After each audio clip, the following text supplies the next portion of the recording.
And now joining me with more on the brewing Russia-Ukraine conflict, President of the Jerusalem Institute for Strategy and Security, Professor Efraim Inbar. Professor Inbar, thanks for being back with us. Now, do you agree with Israel's decision not to sell the Iron Dome batteries to Kyiv? This is not a good moment to do any such sale because we want to keep away from identifying clearly with one of the sides of this crisis. I mean, aren't we in a situation, though, where one way or another we might fall into one side? Yes, it is possible, particularly if the crisis escalates and the United States will decide to adopt sanctions against Russia. Israel will have no choice but to side with the United States, that is our main ally, and this will definitely complicate our relations with Russia. We have to remember that Russia is an important partner for Israel, particularly on the Syrian front. We coordinate our attacks that are intended to weaken the Iranian position in Syria. And we need, to some extent, Russian cooperation. So being identified with Americans could harm our national security. Well, do you really think that Russia, to what extent do you think, rather, that Russia would have held such a sale against us? I don't think we should be naive. It's quite clear that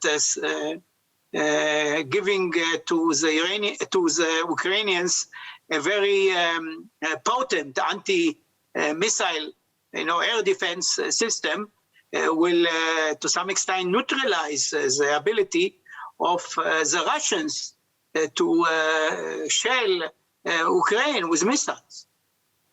All right. Now, aside from the Iron Dome, in addition to the failed arms deal, Israel's also been criticized recently for, quote unquote, contributing to the panic through its calls for evacuation. How else might Israel be feeling the blowback from this war, should there be one? Well, I think that the decision by the government to call upon its citizens to come home is a reasonable one. We followed the American example. It's not doesn't show any panic. It just shows that there is a certain amount of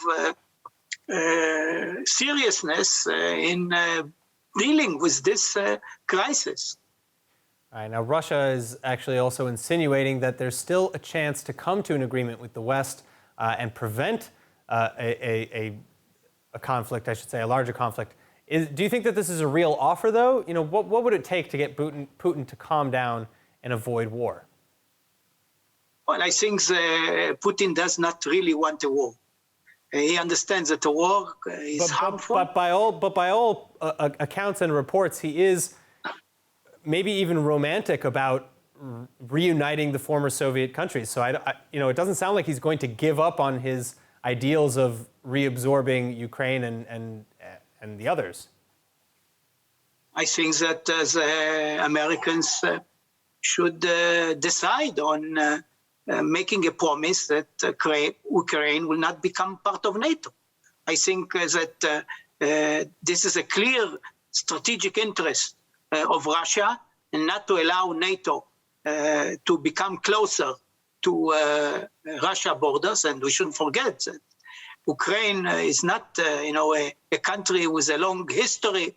Actually, Kyiv, the capital of Ukraine, was the beginning of the Russian Empire a few hundred years ago.